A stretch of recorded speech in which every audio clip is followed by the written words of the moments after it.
Donc on se retrouve pour un bilan après 8 mois aux États-Unis. 8 mois que je me suis construit une nouvelle vie, j'ai une nouvelle famille, des nouveaux amis, une nouvelle maison, une nouvelle école.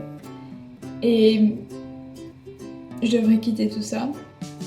J'ai reçu un email il y a quelques jours me disant que je devrais quitter ma famille ce jour-là et aller à l'aéroport ce jour-là. Entre-temps, on aurait quelques jours avec, un jour, avec les autres étudiants d'échange. Et c'est vraiment bizarre. Je sais pas si j'arrive à exprimer ce que je ressens, mais c'est triste. C'est une de mes vies, et une de mes vies que j'adore parce que je suis tellement heureuse ici, qui va juste s'effacer. Alors bien sûr les gens me disent « Ouais mais tu peux retourner aux États-Unis, tu vas toujours revoir ta famille d'accueil, tu vas toujours revoir tes amis d'ici. » Mais ça va juste pas être la même chose. Du coup, ce sera plus ma maison, ce sera ma maison quand j'étais étudiante d'échange. Et je hais mettre cette distinction entre ça c'est moi et ça c'est moi étudiante d'échange. Parce que bien sûr faut faire cette distinction, je ne suis pas la même personne, ça pour sûr. J'ai tellement changé pendant cette année, c'est incroyable, mais c'est pas le point où je vais en venir. Ce que je veux dire c'est que c'est tellement deux vies différentes et devoir faire la différence, c'est horrible pour moi parce que j'aimerais bien ne vivre que dans une ou alors avoir un mix des deux et n'avoir que les deux ensemble. Et j'ai pas envie de dire ça c'était ma famille aux États-Unis, ça c'est ma famille d'accueil. Non, c'est pas ma famille d'accueil, c'est ma famille. J'ai deux familles maintenant et c'est genre... Je pense pas que la plupart des gens puissent comprendre. Je pense qu'on peut pas comprendre cette expérience sans vraiment la vivre. Parce que quand je suis partie, quand je suis venue ici, j'ai les larmes aux yeux, c'est horrible. Quand je suis venue ici, je savais que... j'espérais vraiment m'attacher à ma famille d'accueil, j'espérais vraiment profiter de tout ça. Mais je pensais pas que j'allais m'attacher autant et que ce serait si dur de repartir. Putain, c'est horrible. Mais je fais pas exprès. Je pensais pas que ce serait si dur de repartir. Et enfin, ça fait quelques mois que je suis là, j'ai pas envie de rentrer. Quand je vais rentrer, ce sera une part de moi qui sera juste restée ici et que je suis pas sûre de pouvoir retrouver. Et tout.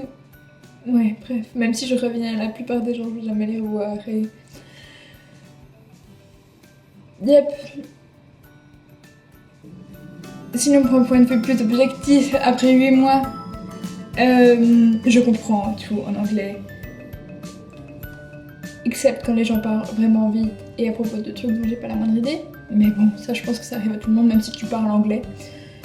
Ça peut arriver. Pour parler, j'ai toujours le magnifique accent français. Et ma grammaire est pas terrible. J'essaie vraiment de travailler là-dessus, mais c'est pas vraiment facile. Mais bon, je peux avoir une discussion à propos de tout. J'aime me dire que j'ai pu avoir une conversation à propos de tout. Je sais pas si c'est vraiment le cas, mais je peux avoir beaucoup de discussions et plutôt intéressantes. J'ai pas de problème à parler, je suis pas gênée de parler ou quoi que ce soit. Bon, ce qui m'énerve beaucoup, c'est les gens qui sont jamais partis et qui parlent en anglais bien mieux que moi après une année, 8 mois. Mais c'est pas grave. Ça c'était un point de vue linguistique. Pour ma famille d'accueil, bon bah c'est plus ma famille d'accueil, je vous l'ai dit, c'est ma famille tout court. Il n'y a pas de problème avec ça, j'ai jamais eu de problème avec eux. À l'école, bon bah j'ai pas de problème, je suis en train de remonter mes notes. Ou pas, parce que je suis un peu fatiguée de bosser et du coup j'arrête juste de faire quoi que ce soit. Pour ce qui est... Oh, ça c'est un truc dont j'avais envie de parler. Pour ce qui est des contacts avec ma famille en Suisse, je fais... Bon, il faudrait que je fasse une vidéo comme ça. Mais on se parle de moins en moins, on se parle beaucoup par WhatsApp. De moins en moins en conversation vidéo, de temps en temps avec mes grands-parents. De quoi qu'est-ce que je pourrais parler? De quoi est-ce que je peux parler? Du poids, oui, on peut parler du poids. Bon ben, étudiant d'échange quoi. Aux États-Unis, il faut préciser.